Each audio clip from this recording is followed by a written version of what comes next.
Hello everyone, welcome to Chaitu Reddy kitchen. ఈరోజు వీడియోలో గోంగూర chicken ప్రిపరేషన్ని చూపిస్తున్నాను. ప్రాసెస్ చూపించే ముందు ఒక చిన్న టిప్ అనుకోండి, లేకపోతే నా ఓన్గా నేను అనుకున్నది చెప్తున్నాను, వినేయండి సరదాగా. మనం చికెన్ చేసేటప్పుడు చాలామంది చేసే మిస్టేక్ ఏంటో తెలుసా అండి? చికెన్ని డామినేట్ చేసే అంతగా వేరే ఇంగ్రీడియంట్స్ని వేయడం. అలా మన మిస్టేక్ అల్లం వేసే దగ్గర, టమాటాలను యాడ్ చేసేటప్పుడు, మసాలాలను వేసేటప్పుడు అండ్ ఫైనల్లీ గోంగూర వేసేటప్పుడు కూడా. మనం చికెన్లో గోంగూర వేసేటప్పుడు ఎక్కువగా వేస్తుంటాం బేసికల్గా. అలా కాకుండా కొద్ది క్వాంటిటీతో వేసి చూడండి, పులుపుకి పులుపు, అలానే చికెన్ టేస్ట్ కూడా ఏం చేంజ్ అవ్వదు. సో నేను చెప్పేది ఏంటంటే మీకు అర్థమయ్యే ఉంటుంది.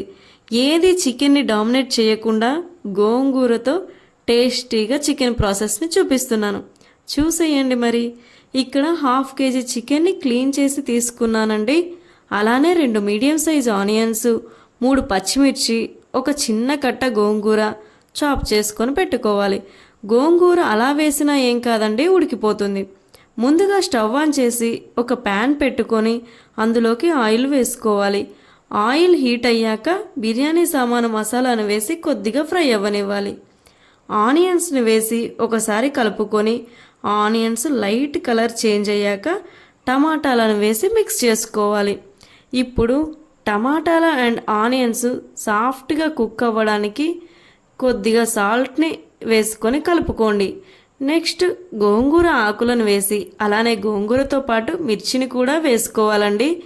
కలుపుకొని 2 minutes మూత పెట్టి ఉంచాలి. గోంగూర కొద్దిగా ఫ్రై అయ్యాక అల్లం వెల్లుల్లి పేస్ట్ వేసి పచ్చి వాసన పోయే వరకు ఫ్రై చేసుకోవాలి. నెక్స్ట్ ఇందులోకి చికెన్ని యాడ్ చేసి ఒకసారి మిక్స్ చేసుకోవాలి. మిక్స్ చేసుకున్నాక ఇందులోకి పసుపు, కారం, సాల్ట్ని వేసుకొని కలుపుకోవాలి. ఈవెన్గా కలుపుకోవాలండి. ఒక 5 minutes మూత పెట్టి ఉంచాలి. ఇలా మూత పెట్టడం వలన చికెన్లో నుండి వచ్చిన వాటర్తో చికెన్ కుక్ అవుతుంది. 5 minutes తర్వాతకి మూత తీసి ఒకసారి కలుపుకొని మళ్ళీ మూత పెట్టి ఒక 10 minutes వరకు చికెన్ని ఉడకనివ్వాలి. చికెన్లోకి కొద్దిగా చికెన్ మసాలా అండ్ కొత్తిమీరను వేసుకొని కలుపుకోవాలి. ఇందులోకి గ్రేవీ క్వాంటిటీకి తగ్గట్టుగా కొద్దిగా వాటర్ని యాడ్ చేసుకొని మిక్స్ చేసుకోండి. అలానే టేస్ట్ చూసి సాల్ట్ని అడ్జస్ట్ చేసుకోండి. మరొక 5 minutes వరకు మూత పెట్టి ఉడికించుకోవాలి. మూత తీసి ఒకసారి కలుపుకొని లాస్ట్లో కసూరి మేతిని వేసుకోవాలి. క్లిప్ మిస్ అయిందండి. కసూరి మేతి వేయడం వలన చికెన్ టేస్ట్, ఫ్లేవరు, కలరు సూపర్గా ఉంటాయి. కొద్దిసేపు ఉంచి స్టవ్ ఆఫ్ చేసుకోండి.